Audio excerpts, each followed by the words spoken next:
bienvenidos una vez más al ciclo de homenajes que realizamos dentro del Club de la Libertad. Siendo las 18 en punto, vamos a arrancar. Primeramente agradecerles a cada uno que se encuentra presente. Me parece que el evento que nos convoca hoy es realmente importante.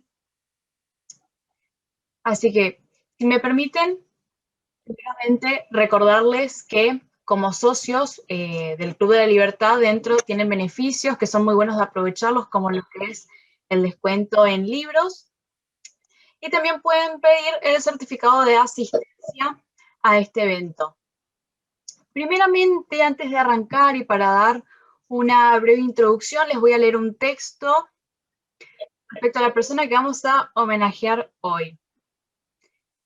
En 1784, San Martín se traslada a España con su familia, donde estudió primero en el Seminario de Nobles de Madrid y luego, en 1789, el mismo año de inicio de la Revolución Francesa, y con 11 años de edad, ingresó como cadete en el segundo batallón del Regimiento de Infantería de Murcia. Se graduó de oficial a los 15 años de edad, al ascender de segundo subteniente. Sirvió en las filas del ejército español durante 22 años. Estuvo en varios combates, como el de Arginoya, distinguiéndose en la vanguardia del ejército de Andalucía. En 1808 participó de la batalla de Bailén, contra los ejércitos de Napoleón que habían invadido la península. En 1811 solicitó el retiro militar del ejército español.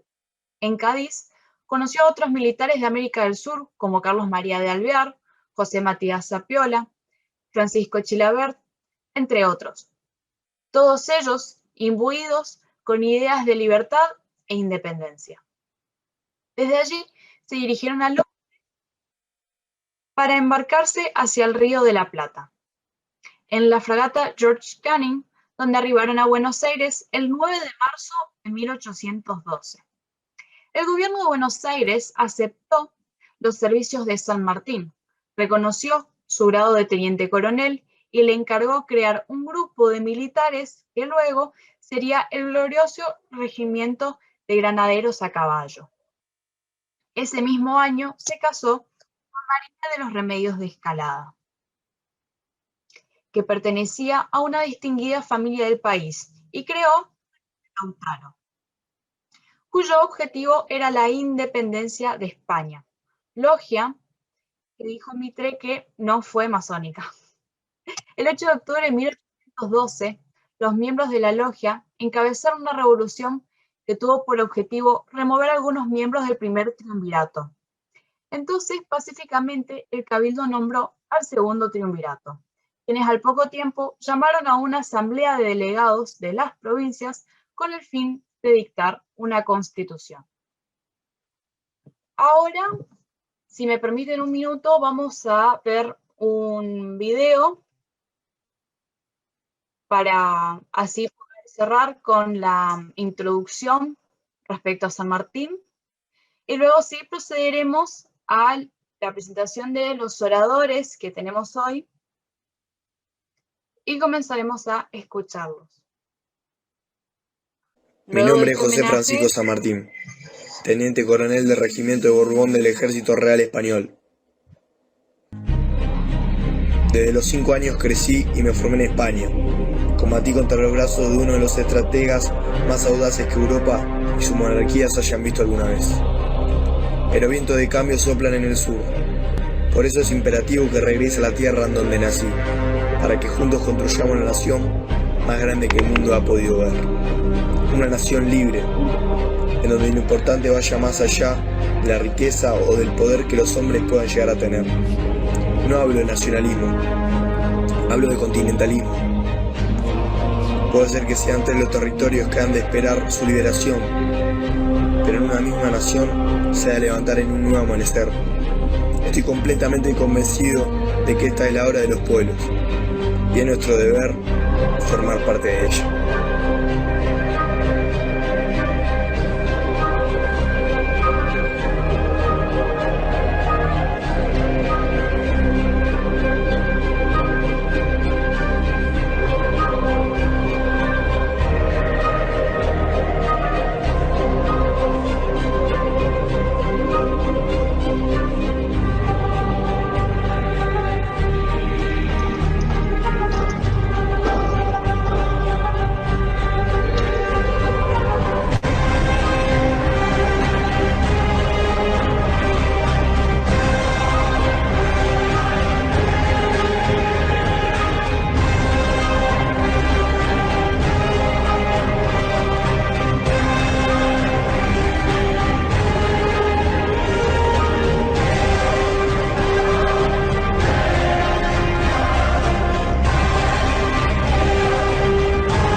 Ahora sí voy a presentar a cada orador. Primeramente, contamos con la presencia de Juan Marcelo Calabria. Él es docente de la Universidad Nacional de Cuyo y ensayista. A su vez, es miembro correspondiente por Mendoza de la Academia Nacional Sanmartiniana y autor de los libros sobre San Martín. Luego tenemos a Tatiana Ayala. Ella es administradora de la Universidad Nacional de Callao, Perú. Y por último tenemos al doctor Rodolfo Pampa Roldán, abogado y lector de historia. Así que ahora tengo el agrado de cederle la palabra al primer orador. Así que, Juan Marcelo, si está presente, que habilite su micrófono y comience. Buenas tardes, Marcelo. Muy buenas tardes, muchas gracias, Cecilia. ¿Cómo les va? Un gusto estar aquí en Mendoza en una calurosa tarde, muy calurosa tarde, homenajeando a José Francisco de San Martín. Primero, voy a empezar por el final, porque soy un poco distraído. Quiero hacer los agradecimientos para no olvidarme, agradecer muy especialmente al Club de la Libertad por la invitación, un gran abrazo a los hermanos, especialmente de la provincia de Corrientes, una provincia por demás significativa para el día de hoy. También recordar que hoy estamos en un nuevo aniversario de cuando Manuel Belgrano, otro de nuestros padres fundadores, a quienes vamos a mencionar brevemente, enarboló por primera vez nuestra enseña nacional. Así que creo que es un doble homenaje y muy sentido en este día, primero por el natalicio de San Martín, que fue el 25 y que es el conversatorio que nos convoca, y en un día tan especial entonces hoy como fue cuando Manuel Belgrano enarboló por primera vez la bandera argentina. Voy a tratar de ser breve, les ruego, Cecilia, me ayuden con los tiempos, como buen docente hablo mucho y extendido, pero voy a tratar de sintéticamente expresarles un poco la faceta del San Martín que a mí más me gusta, que es el que llevo investigando hace 20 años. Yo no soy historiador de formación académica, yo soy administrador. Eso me ha llevado a siempre enfocar a San Martín desde la faceta de un modelo de líder. De hecho, uno de nuestros libros se llama San Martín, modelo de líder americano, porque realmente fue un gran líder político. Muchas veces la faceta del San Martín libertador, del San Martín que cruzó los Andes, del San Martín que triunfó en las grandes batallas, ha opacado un poco esa faceta del San Martín líder político, del San Martín administrador, que es la que nosotros venimos tratando de rescatar y es la que brevemente yo voy a tratar de hacer mención en este día. Como ustedes saben, lo vimos en el video, Cecilia lo referenció en la lectura que realizó. San Martín fue formado fundamentalmente, si bien nació allí en Yapeyú, en la actual provincia de Corrientes, en el departamento de San Martín. Como ustedes saben, su vida transcurrió mayoritariamente en lo que era su patria, que era España. Y su formación fue justamente en el ejército español desde muy temprano. Recordemos que ingresa a los 11 años al ejército español, y su carrera militar va a ser al mismo tiempo su gran escuela de formación y de vida. Por mandato familiar, porque su familia era una familia militar, su padre había servido en el ejército español, sus hermanos mayores estaban todos, salvo su hermana María Elena, todos los demás hermanos varones de San Martín están destinados al ejército, y San Martín sigue ese mandato familiar de la carrera de las armas muy jovencito. Pero lo cierto es que muy tempranamente demostró, junto con la gran valentía y el gran arrojo que después van a referenciar muchos años después, quienes fueron sus tempranos compañeros de arma en el ejército español, cuando San Martín ya va a ser famoso por los papeles públicos, por los diarios europeos, por todo lo que es su campaña en América, también demostró una gran avidez por conocimiento y se convirtió en un lector ávido. Eso le permitió a San Martín, como sabemos, hacerse de una de las bibliotecas más importantes de las cuales tenemos noticia, de uno de nuestros padres fundadores y hombres de la independencia de América, como fue la biblioteca personal sanmartiniana o la librería de San Martín, como se conocía en esa época. Esa gran avidez por conocimiento, sumado a que la posibilidad de haber sido protagonista durante toda su juventud, como también lo fue Manuel Belgrano, como Simón Bolívar y como muchos otros líderes de lo que va a ser la Revolución Hispanoamericana, les permitió también ser testigos presenciales y predilectos y casi en algunos casos protagonistas, como el caso de Manuel Belgrano desde muy joven, a través de la traducción de muchos escritos fundamentales de lo que se ha dado en llamar la era o el siglo de las revoluciones, que en esa época, en el siglo de las luces, cambió la faz del mundo. San Martín tiene el privilegio de estar en ese momento, cuando se ha producido, ser joven, pero se ha producido la Revolución Francesa y ir transitando todo ese proceso en su formación. Esa formación liberal, amplia, enciclopedista, esa formación que uno la podemos hoy palpar a través del inventario de su biblioteca. Por suerte, San Martín hizo de manera muy rudimentaria un pequeño inventario de su biblioteca que después Mitre encontró casi por casualidad, como sabemos, y esa biblioteca que para San Martín tenía un valor excepcional, porque la trasladó, como sabemos, de Cádiz a Buenos Aires, de Buenos Aires al norte, del norte a Córdoba, de Córdoba a Cuyo, de Cuyo a Chile y de Chile al Perú. De la biblioteca personal de San Martín surgieron, él ayudó a fundar y donó colecciones propias 3 bibliotecas públicas. La biblioteca aquí de Mendoza, que lleva su nombre y a la cual le donó los terrenos, la Biblioteca de Santiago de Chile y la Biblioteca Nacional del Perú, a la cual aportó prácticamente toda su librería personal. Eso hizo en San Martín una formación de conductor muy amplia, que hizo que cuando él viniera a ofrecer sus servicios al Plata y llegara aquí el 9 de marzo de 1812, fuera ya, aparte de un hombre maduro de 34 años, una persona totalmente preparada y formada para asumir lo que él viene y trae en su mente, que es la conducción de la lucha por la libertad de América. Él mismo lo reconocerá en la famosa carta de 1848 a su gran amigo el mariscal de Castilla, donde dice que una reunión de americanos en Cádiz, sabedores de los acontecimientos que se han producido en América, cada uno decidió volver a su país de origen para prestar los servicios en la lucha que se iba a empeñar. Como sabemos, San Martín, cuando llega al Plata, rápidamente se va a convertir no solo en quien forma el regimiento de granaderos a caballo, ese primer cuerpo de ejército profesional, pero además un modelo y un pequeño núcleo de poder político que San Martín va a formar apenas llega al Plata, sino que además va a inmediatamente empezar a tallar en lo que es la política rioplatense y por supuesto se va a convertir en uno de los conductores de la revolución.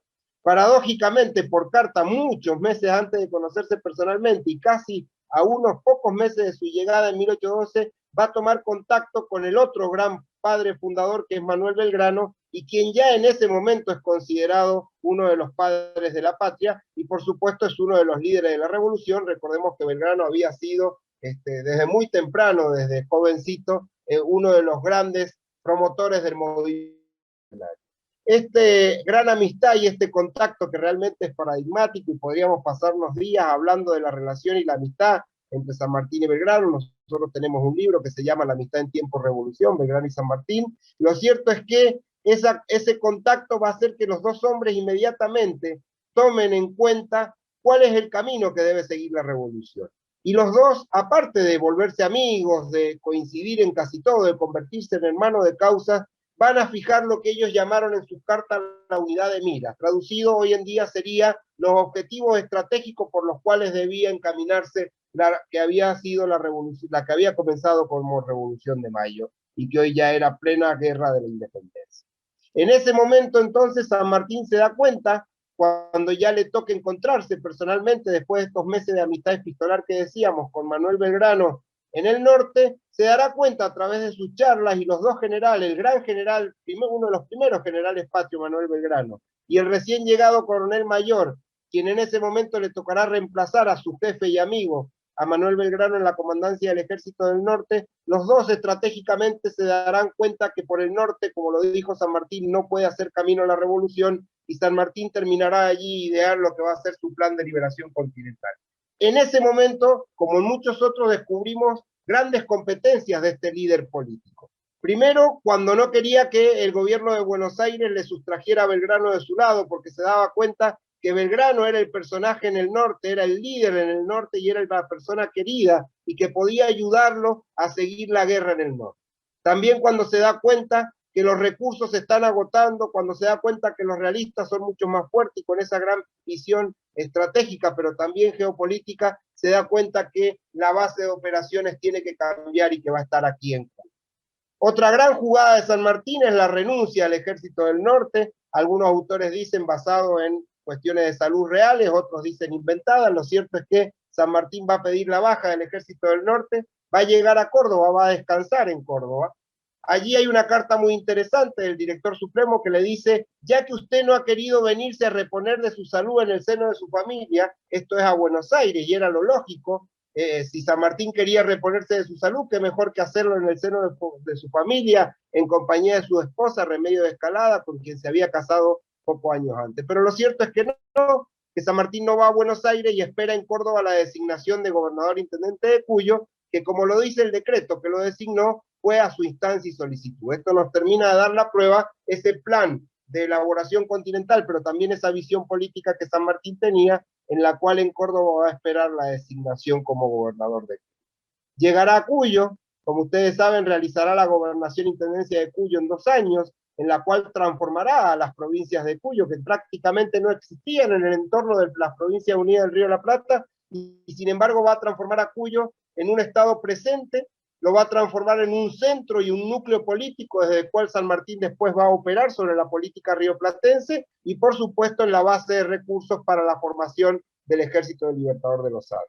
San Martín, mientras realiza una gran obra que todavía hoy es reconocida y que institucionalmente tiene el máximo reconocimiento en lo que nosotros conocemos aún hoy en día como el Sillón de San Martín, lo cierto es que desde aquí realizará una obra civil, educativa, económica, de ordenamiento de la hacienda y por supuesto también militar, que será fundamental. Pero también desde aquí San Martín impulsará la reunión del Congreso de Tucumán. Así como no hubiera existido la Revolución de Mayo sin Belgrano, no hubiera existido el Congreso de Tucumán sin la fuerza y el apoyo político de San Martín desde Cuyo. Y de hecho, es la representación de Cuyo, Tomás Godoy Cruz, Juan Agustín Maza, Francisco Narciso de la Prida, Fray Justo Santa María de Oro y Juan Martín de Pueyrredón, son todos los diputados por Cuyo quienes van a jugar un rol central en el Congreso y quienes van a presionar fuertemente, sobre todo Tomás Godoy Cruz, para que primero el Congreso se reúna, porque así lo pedía San Martín por carta, y después para que declare la independencia. ¿Por qué? Porque ese gran líder político sabía que necesitaba el acta de declaración de independencia, es decir, el instrumento jurídico que le permitiera iniciar su campaña de liberación a Chile, no con un ejército conquistador, sino como libertador. Y eso significaba ni nada más ni nada menos que el acta de la independencia, que como ustedes saben, el Congreso de Tucumán declaró como la independencia de las Provincias Unidas de Sudamérica, en esa visión americanista que le impregnará Belgrano en la sesión secreta del 6 de julio y que expondrá San Martín en su extensa carta del 24 de mayo en los 2 hitos. Esa carta de San Martín a Tomás Godoy Cruz del 24 de mayo, que es leída justo cuando se está por declarar la independencia, y la reunión secreta de Belgrano el 6 de julio, 3 días antes de la declaración de independencia, son los 2 hitos que muestran el apoyo y la presión decidida de los 2 padres fundadores para que se declare la independencia y se declare la independencia de Sudamérica. San Martín entonces, con el instrumento jurídico, pocos meses después de declarar la independencia, 6 meses después, iniciará, como ustedes saben, el cruce de los Andes en enero de 1817. Librará las batallas de Chacabuco, realizará la extensa campaña del sur de Chile, la sangrienta campaña del sur de Chile, que será coronada finalmente con la batalla de Maipú, esa batalla que signó ya el destino de los pueblos de América y que, como el mismo Simón Bolívar dijo, el día de la América ha llegado cuando se enteraba en Angostura del triunfo de los ejércitos sanmartinianos en Maipú. Luego iniciará durante 2 años un derrotero bastante interesante y muy complejo, que significará la búsqueda de recursos, apoyos y consenso entre la alianza chileno-argentina para poder iniciar lo que va a ser la otra gran epopeya militar y popular que fue la Expedición Libertadora al Perú. Expedición Libertadora al Perú que se inició con muy pocos recursos, con mucho menos de lo que San Martín hubiera querido, pero sin embargo decidido, cuando veía que la anarquía comenzaba a ser presa de las Provincias Unidas y que desaparecía el poder político que le daba sustento, y cuando también el gobierno de Chile ya se encontraba en Sausto y también comenzaban las resillas internas hacia el director O'Higgins, San Martín se da cuenta que debe iniciar con lo que tiene, con lo que se ha logrado reunir, que es bastante, con los esfuerzos sobre todo del gobierno chileno y también con los 500.000 pesos fuertes del aporte del gobierno de Buenos Aires, lo que va a ser la Expedición Libertadora al Perú.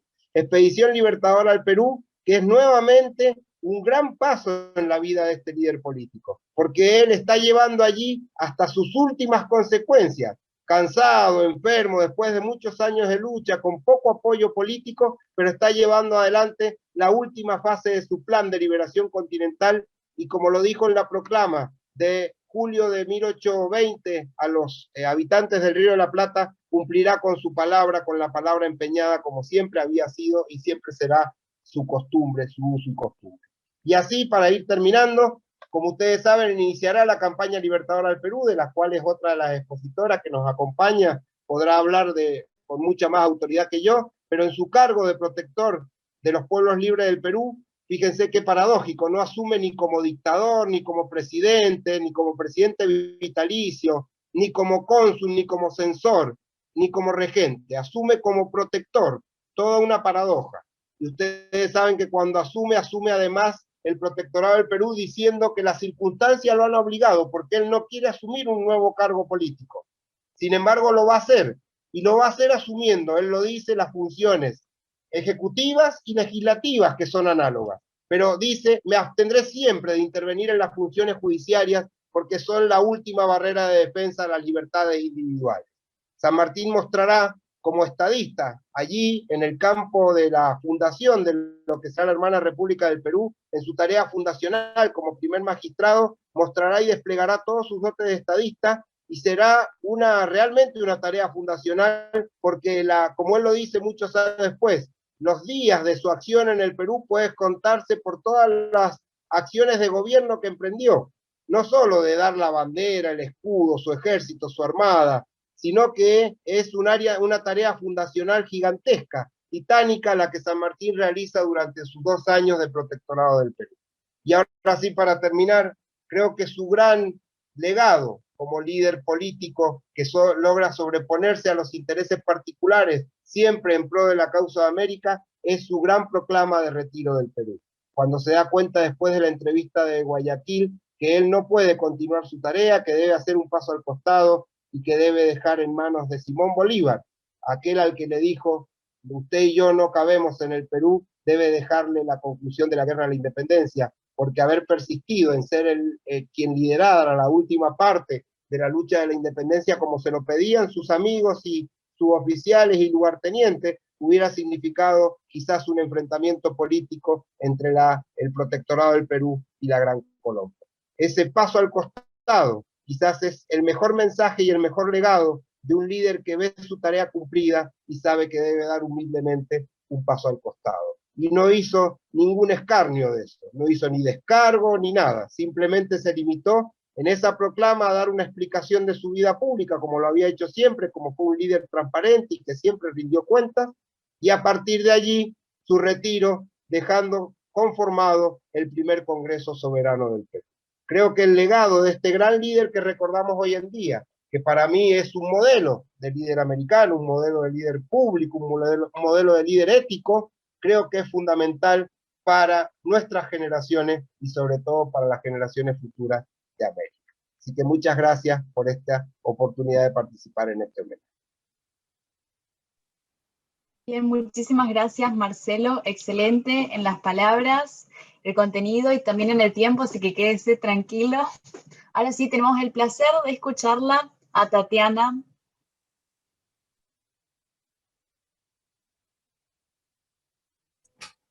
Muy buenas tardes a todos. Primero voy a compartir mi pantalla. Quiero ver si se visualiza bien, por favor. Muchas gracias. Agradecer la participación al Club de la Libertad. Creo que hablar de José Francisco de San Martín para nosotros los peruanos es muy importante. ¿Por qué? Porque hablamos principalmente del fundador de la libertad del Perú, del primer protector del Perú y generalísimo de las armas ad honorem, José Francisco de San Martín y Matorras, ¿no? Y para un poco poder nosotros ubicarnos en lo que es... A ver, permíteme un momento. Para poder nosotros ubicarnos en los hechos históricos que sucedían en el Perú, lo he dividido en 3 partes, ¿no? Lo que es la campaña del sur, lo que es la independencia del Perú y algunas obras principales de José Francisco de San Martín aquí en el Perú, ¿no? Para contextualizarnos un poco, vamos a ver que, como ya comentaba, ¿no? el profesor Calabria, ¿no?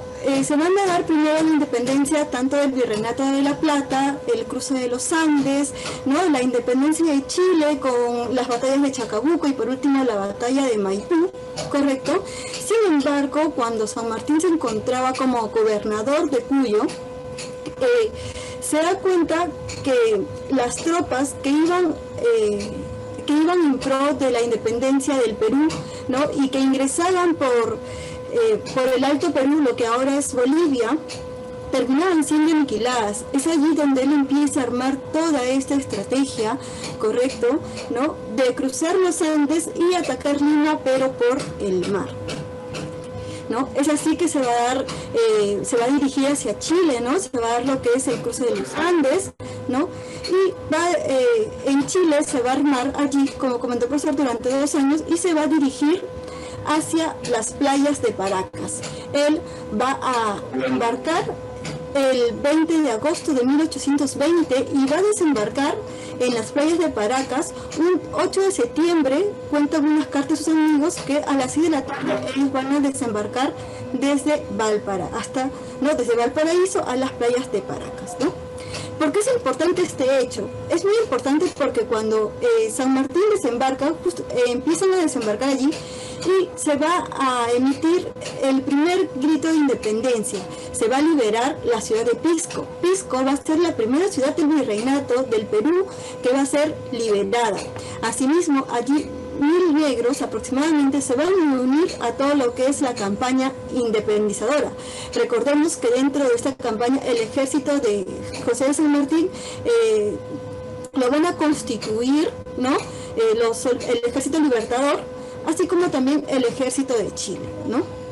Y aquí es donde se van a ya empezar a unir los peruanos a esta campaña emancipadora. Luego de esto, San Martín va a enviar al general Arenales a atacar por la sierra y va a enviar a Cochrane a que puedan hacer la resistencia dentro del puerto del Callao, ¿no? Y San Martín va a embarcar hasta Huaura, ¿no? De esta imagen voy a hablar a continuación, porque la imagen que ustedes pueden ver ahí es conocida como la casona de Huaura. La imagen de la izquierda es la imagen antigua y la imagen es la imagen actual, porque actualmente es el gobierno municipal de Huaura, ¿correcto? Este lugar es muy importante, ¿por qué? Porque aquí José de San Martín durante cerca de 2 a 3 meses va a terminar toda la estrategia por la independencia del Perú.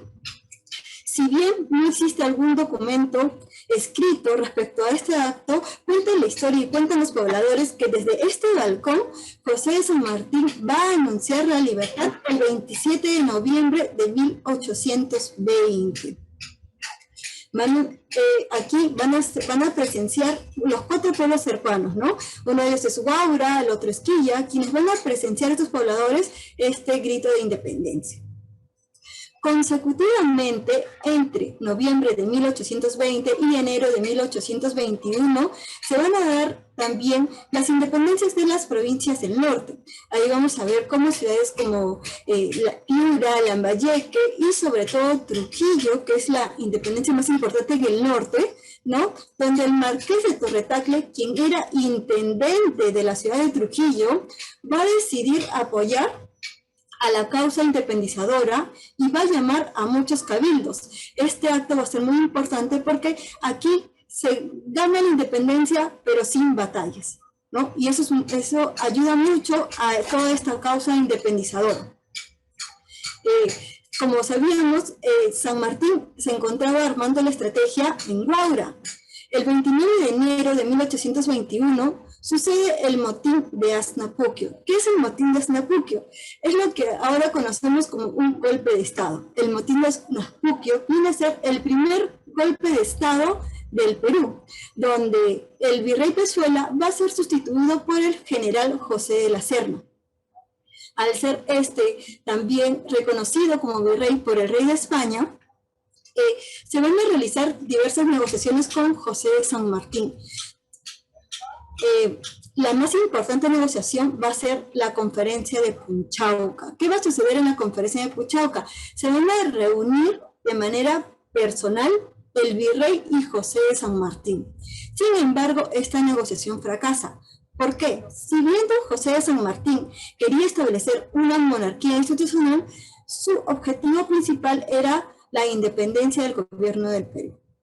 ¿Correcto? La independencia del Perú, algo que el virrey no estaba de acuerdo, y por eso es que aquí, con esta conferencia, ya se fracasan las negociaciones y el virrey de la Serna va a partir al Cusco y va a ingresar don José de San Martín un 12 de julio a la ciudad de Lima, llamando a un cabildo abierto, el cual se va a llevar a cabo el 15 de julio de 1821 con la firma del Acta de Independencia. Con ello se va a dar una de las principales obras de José de San Martín, ¿no? ¿Por qué? Porque el 28 de julio de 1821 va a declarar la independencia del Perú y va a ser nombrado protector del Perú. Como mencionó Marcelo, ¿no? Una de las principales obras también fue la primera bandera del Perú. Si bien esta se va a crear dentro del proceso de independencia, es la que se va a usar también durante todo este proceso. Sin embargo, yo quiero contarles un pequeño mito, ¿no? El mito que se nos cuenta respecto a esta bandera es muy curioso, ¿no? Cuenta la historia que don José de San Martín se encontraba recostado, descansando bajo una palmera en las playas de Paracas, ¿no? Y ahí soñó con unas gaviotas de pecho blanco y alas rojas. Es así como surge la creación de la primera bandera del Perú. Si bien esto es solo un mito, ¿no? Es lo que de todas maneras les quería comentar, ¿no? Para conocer un poco. Bueno, hablamos también de lo que es la creación de las bibliotecas del Perú. Hay que recordar que San Martín no solo era un líder, era un estratega, pero también una persona muy ilustrada, era una persona intelectual. Por lo que en sus principales obras vamos a ver la creación de la Biblioteca de Mendoza, la creación de la Biblioteca de Santiago de Chile y sobre todo aquí la Biblioteca Nacional del Perú, que es muy importante porque se va a llevar a cabo donde se llevaba la Inquisición. ¿No? Se va a acabar acá donde se llevaba la Inquisición, en la cual se van a poder, él va a donar su principal colección de libros. Asimismo, él va a crear también 3 ministerios como protector del Perú. Y como bien le dijo, él se va a hacer cargo de todo lo que es el Ejecutivo, el Legislativo, más no el Poder Judicial, ¿no? Entre sus obras importantes van a ser que va a crear 3 ministerios y va a crear un estatuto provisorio. Va a eliminar ciertos tributos, ¿no? Como la meta indígena, y también va a crear la ley de vientres libres. Él va a establecer la libertad de comercio y también la libertad de prensa. Ahora, si bien, retomando la historia, recordemos que el virrey de la Serna había abandonado Lima, pero desde Cusco comienza a rearmar el ejército realista, ¿no? Por lo que San Martín va a reunirse con Simón Bolívar, teniendo como principal tema lo que es la liberación del virreinato del Perú, ¿no? Concluir con este objetivo. ¿Correcto? Sin embargo, no se sabe a ciencia cierta qué es lo que conversa Simón Bolívar con José de San Martín, pero después de esto, poco tiempo después, va a retirarse de todos los cargos y volver a su país. Voy a rescatar 2 párrafos de la carta que él dirige a Bolívar luego de su renuncia, ¿no? Él, el 10 de septiembre de 1822, va a convocar al Congreso para presentar a él su renuncia, ¿no? Y él envía una carta a Bolívar indicando lo siguiente: he convocado al Congreso para presentar ante él mi renuncia. De haber puesto en la causa de la libertad toda la honradez de mi espíritu, convicción, de mi patriotismo. Dios, los hombres y la historia se encargarán de juzgar mis actos públicos. Recordemos que José Francisco va a gobernar, ¿no? Su gobierno protectorado va a durar desde el 3 de agosto de 1821 hasta el 20 de septiembre de 1822. Y lo más importante es que al final de la carta San Martín señala algo que también es muy importante, ¿no? Le dice: le he hablado, general, con franqueza, pero los sentimientos expresados en esta carta quedarán enterrados en el más profundo silencio. Si se conocieran, los enemigos de nuestra libertad podrían aprovecharse de nuestros pesares. Los intrigantes y ambiciosos sembrarían la discordia. O sea, vemos la humildad que él maneja, que él no le importa dar un paso al costado, siempre y cuando el objetivo que él se plantó desde un principio sea logrado, ¿no? Y para poder culminar, recordarles que cuando el 28 de julio de 1821, alrededor de las 10:20 de la mañana, José de San Martín va a salir del Palacio de los Virreyes, lo que actualmente es el Palacio de Gobierno, correcto, a la Plaza de Armas de Lima, donde va a poder ahí emitir el grito de independencia. Esto es importante porque él no solamente va a realizar el grito de independencia en la Plaza de Armas, sino de manera subsiguiente lo va a hacer en la Plaza Italia, luego lo va a hacer en la plaza que se encontraba al frente, que era la Inquisición, correcto, y luego de ello va a hacerlo en otras calles más, pero estas son las principales, ¿no? La Plaza de Armas de Lima y la plaza que se encontraba al frente de donde se llevaba a cabo la Inquisición. Y para terminar, voy a terminar con la frase de San Martín al momento de declarar el grito de independencia, ¿no? El Perú es, desde este momento, libre e independiente, por la voluntad de los pueblos y por la justicia de su causa que Dios defiende. ¡Viva la libertad! ¡Viva la patria! ¡Viva la independencia! Gracias.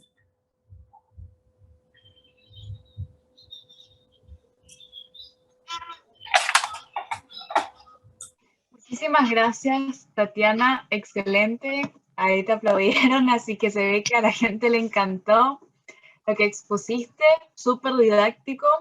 Así que ahora tengo el placer de cederle la palabra a Rodolfo Roldán, nuestro último orador. Buenas tardes a todos. En primer lugar, quiero agradecer al Club de la Libertad la posibilidad de participar de este homenaje. También quiero agradecer a mi amiga y compañera de trabajo, la profesora Segovia Cabrera, quien fue la que me impulsó a inscribirme en este homenaje. A mí me toca desarrollar el aspecto del retiro de San Martín a partir del año 1824, cuando terminada su actividad en el Perú, regresa primero a Chile, luego se instala en Mendoza un tiempo, pero las circunstancias y los avatares políticos de ese momento hacen necesario que se retire a Buenos Aires, de Mendoza a Buenos Aires, y luego decide tomar la decisión de trasladarse a Europa junto con su hija Mercedes Tomasa, a quien prácticamente no había conocido, salvo cuando fue muy criatura de bebé en los años que pudieron compartir junto con Remedios en Mendoza. San Martín la retira de la custodia de su abuela, doña Tomasa, y procede a realizar algunas gestiones, algunos negocios en Buenos Aires para preparar su partida a Europa. También el motivo de mi exposición es porque generalmente se dice que San Martín en Europa, por lo menos cuando nosotros estábamos en la secundaria y en la primaria, nos decían de que San Martín había muerto pobre y olvidado. Esto no es para nada así, si bien tuvo avatares económicos, pesares económicos muy grandes. San Martín, por ejemplo, al momento de embarcarse hacia el puerto del Havre en Francia, había podido realizar gestiones y nombrar administradores respecto de la fortuna de su esposa Remedios, que había sido nombrada era una de las herederas de una de las mayores fortunas de familiares de Buenos Aires de ese entonces, que era la fortuna de Don Escalada, que había fallecido casi contemporáneamente junto con Remedio. También en ese pequeño interregno en Buenos Aires se despide de su esposa, coloca la ya memorable placa en el recién abierto cementerio de la Recoleta y se embarca. Al llegar a Europa se encuentra con la lamentable noticia de que no va a poder desembarcar.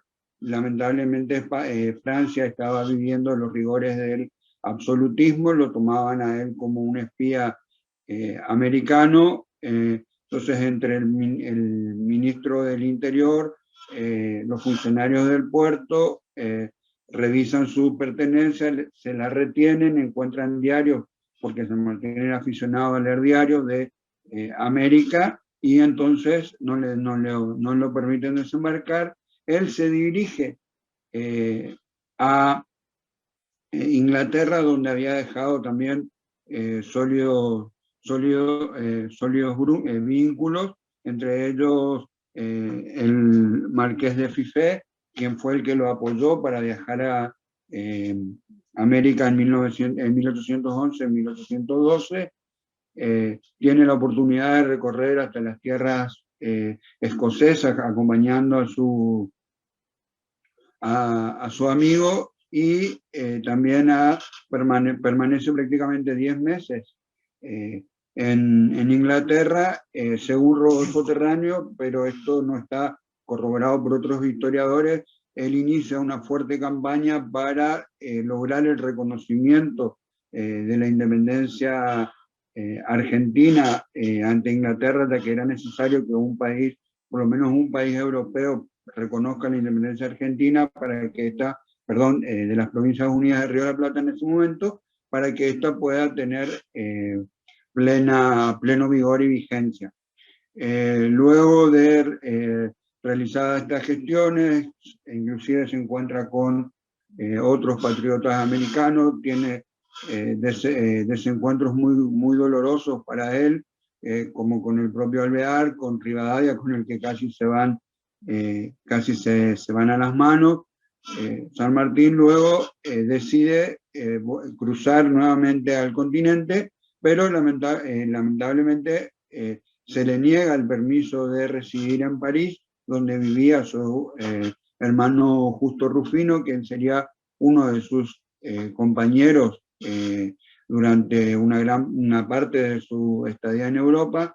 Él decide instalarse a 16 kilómetros de la ciudad de Bruselas, retira a su hija Mercedes de la casa del pensionado de señoritas donde había empezado su educación, y lo aloja en un colegio de monjas en la propia Bruselas. También acá es importante un detalle que generalmente no se lo da o no se lo toma en cuenta, se lo obvia, pero que es importante saber para conocer los recursos económicos del prócer en ese momento de su exilio, que todos estos colegios de alguna manera eran colegios privados, y por lo menos los padres tenían que contribuir con la mantención. Es decir, San Martín no solamente se tenía que mantener él, sino que también tenía que cubrir los costos de la mantención de Mercedita. Él permanece en Bruselas un largo tiempo, era reconocida el gusto por viajar, lo hacía tanto por placer como por cuestiones de salud, porque viajaba bastante a las termas, sobre todo, por ejemplo, las termas de Aix-le-Chapelle, en el norte de Francia, donde tomaba constantes baños termales. Y luego de todos estos avatares, en 1829, cuando sí sus finanzas estaban muy afectadas, decide regresar al Río de la Plata, pero se va enterando de las noticias que van sucediendo en Buenos Aires, la pérdida del Uruguay, lo que sería la banda oriental, luego el Uruguay, luego el gobierno de Lavalle, el derrocamiento y fusilamiento de Dorrego, lo que le va a hacer llegar únicamente hasta la entrada al puerto de Buenos Aires, con el nombre que utilizaba, que era el de José Matorra, pero no desembarca, recibe varias comisiones de Lavalle, hombre de su propio Álvarez, el hijo de Álvarez Condar, con quien tiene un encuentro muy, muy afectuoso con San Martín, que lo trata de hijo, y poco a poco él va dándose cuenta de que era imposible, porque tenía que tomar partido por alguno de los bandos, y eso significaba convertirse en jefe de una de las facciones que luchaban en Buenos Aires en ese momento. Se retira del río de la ciudad de Buenos Aires sin desembarcar, sí lo hace en Montevideo, donde pasa un par de días. Para todo esto él no había viajado con su nombre, sino con el nombre de José Matorra, ya estaba bastante curado de todas las acusaciones, los infundios y las infamias que se le hacían. En Montevideo pasa un par de días, o no muchos días de desembarcado, tiene oportunidad de compartir con José Rondó, compartir con oficiales un día entero con oficiales del ejército allí destacado, y luego nuevamente parte hacia Europa para lo que sería su exilio definitivo. Lo importante aquí es que logra de alguna manera arreglar las finanzas y se instala ya, consigue el permiso y se instala en París. Como el tiempo es tirano y sería muy largo enumerar, San Martín durante su estadía en París primero logra comprar una propiedad. En ese momento se encuentra con el marqués de las Marismas del Guadalquivir, Aguado, con el cual hay dos versiones. Yo me quedo con la versión de la historia, pero hay dos versiones que dice que una, Aguado había sido un ex compañero de armas y que a través de esa relación de compañeros de armas restablecieron la amistad. Otras dicen de que como Aguado era un importante empresario con negocios en toda la Europa continental, en realidad su hermano Justo Rufino era un agente de Aguado y es el que lo pone en contacto con San Martín. Allí San Martín compra una casa en la calle de la Provence y luego por indicación de Aguado le informa que se vende una propiedad en Granburg, que era el lugar donde el propio Aguado era intendente. Allí San Martín pasa sus días en las dos propiedades. Tanto es así que, por ejemplo, es famosa la anécdota que cuentan que San Martín era un hombre que asistía a los eventos públicos en París, asistía a los teatros, asistía a las reuniones. El emperador Luis de Orleans le pide no solamente que lo acompañe a recibir los restos de Napoleón Bonaparte, sino que también le pide que asista a una reunión donde tiene oportunidad de saludarlo, y Luis de Orleans lo destaca diciendo que se congratulaba de estrechar esa famosa mano de San Martín, demostrando que sabía quién era San Martín y que sabía todo lo que había realizado. También en esos momentos San Martín había logrado la estabilidad de que se le paguen las cuentas que tenía en el Perú. Cabe destacar también, en honor a la historiadora que nos acompaña, que Perú siempre fue el que de alguna manera apoyó económicamente a San Martín, con sus más, sus menos, pero siempre estuvo asistiéndolo económicamente cuando desde la Argentina no recibía nada.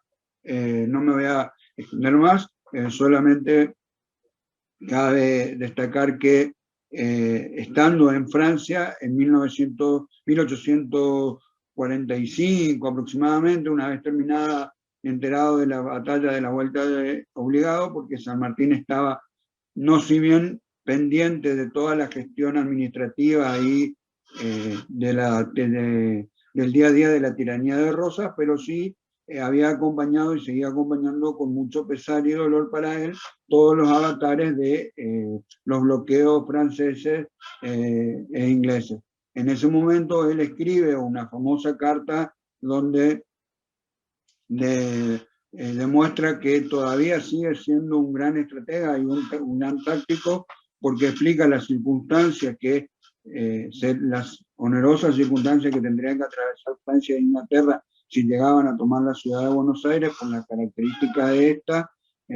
Algo que a mí me llamó la atención es que, por ejemplo, dice, si ellos toman la ciudad de Buenos Aires, los porteños van a retirar todos la caballada y toda la provisión de alimentos, y ellos prácticamente van a quedar sitiados en la ciudad. Esa carta de San Martín provoca un gran impacto, es leída inclusive en el Parlamento francés. Luego esa carta provocaría que al año siguiente de producido esto, se expidan a favor de la soberanía argentina, tanto Inglaterra como Francia, y se da finalización al bloqueo.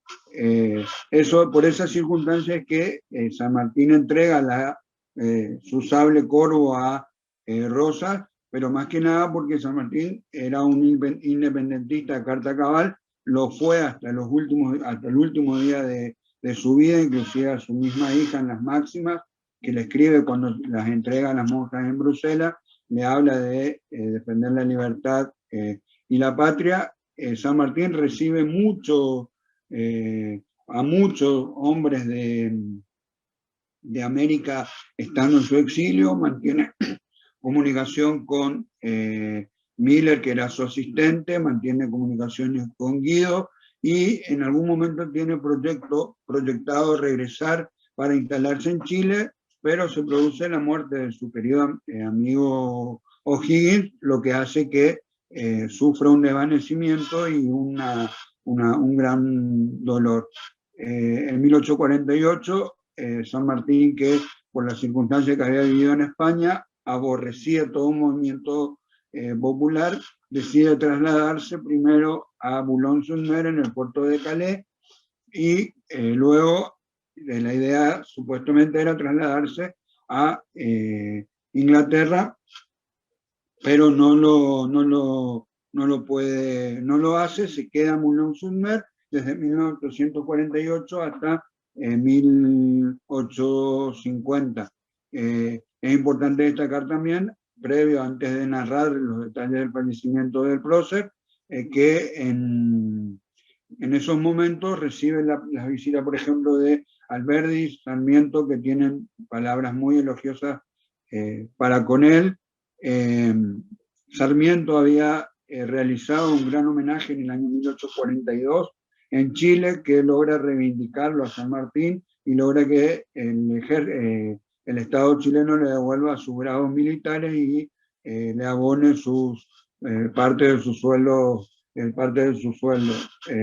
Esto producía la muerte de San Martín, fallece, se descompone el 6 de agosto, el 13 de agosto nuevamente se agrava su estado de salud, y el 17 de agosto el médico que lo acompañaba pide que venga una enfermera, una asistente del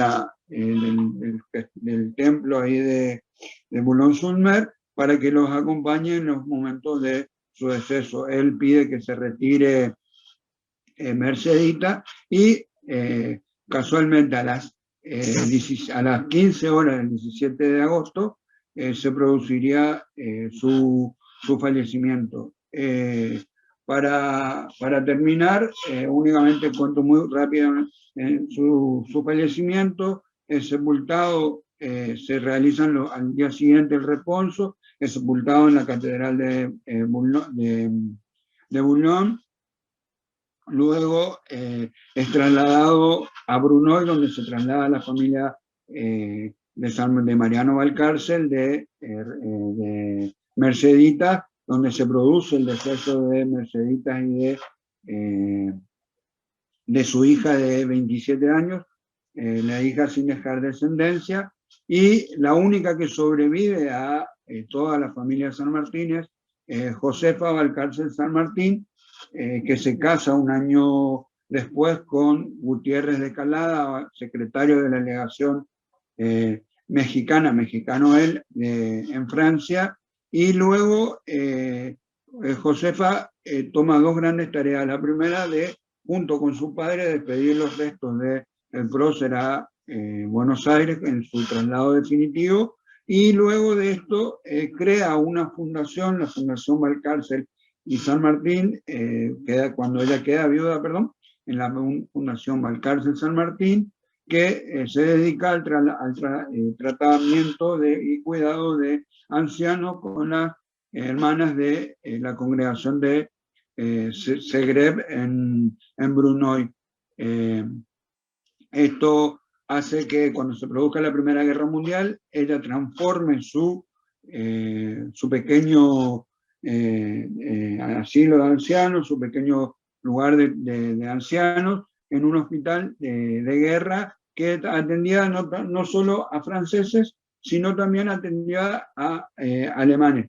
En uno de los avatares de la guerra piden el traslado de todos los habitantes de Brunoy porque avanzaban los alemanes. Ella dice que no se retira, y luego, años después de terminada la guerra, recibe la Legión de Honor y una distinción honorífica de la Cruz Roja, falleciendo en 1924 a los 87 años. Y con esto termino. La particularidad es que en la ciudad de Boulogne-sur-Mer, en el año 1909, con la presencia fortísima del Estado argentino, que trasladó la fragata Sarmiento, 2 barcos más, soldados, marineros, dotaciones completas de marineros, la presencia de 10.000 personas, en un hermoso acto que se realiza en Boulogne, se establece la estatua ecuestre de San Martín, que es muy bella, y luego de eso se producen las dos guerras, la Primera y la Segunda Guerra Mundial, y en las dos guerras la ciudad de Boulogne-sur-Mer sufre totalmente el bombardeo por parte de las fuerzas alemanas. En la Segunda Guerra Mundial, la ciudad, todo lo que rodea a la estatua de San Martín, es fuertemente arrasado, ya sea por vía aérea, si también por vía marítima. La ciudad, los barrios son totalmente destruidos, y lo único que queda en pie es la estatua de San Martín rociada de metrallas, y hasta el día de hoy dicen los habitantes de Boulogne que es como que si fuera un aviso del cielo o algo del cielo que hizo que ese monumento perviviera a todos los avatares que sufrió la ciudad. Muchas gracias por la invitación nuevamente, y también quisiera decirle desde ya a Tatiana unas felicitaciones enormes por los 200 años de nuestra República Hermana del Perú, que se cumplen este año. Muchas gracias. Muchísimas gracias, Rodolfo. Excelente la explicación, súper claro. Desde ya se ve en el chat que a la gente le encantó, así que felicito enormemente a cada orador, no solo por el tiempo que pudo prestar esta tarde, momento que es muy importante para recordar a San Martín, sino también por cómo se nota que han preparado la exposición que ha dado cada uno. Claro que lamentablemente nos hemos quedado sin tiempo. Normalmente en el homenaje hacemos una ronda de preguntas, pero hoy estamos un poco cortos, porque aquí es cuando invito a cada uno a que por favor se quede en el Zoom, porque en unos instantes, ya nada más que minutos, va a iniciar el homenaje a Sarmiento. Así que por favor quédense, y también los invito a todos a que sigan participando dentro de los eventos del Club de la Libertad. Muchísimas gracias, que tengan buena tarde.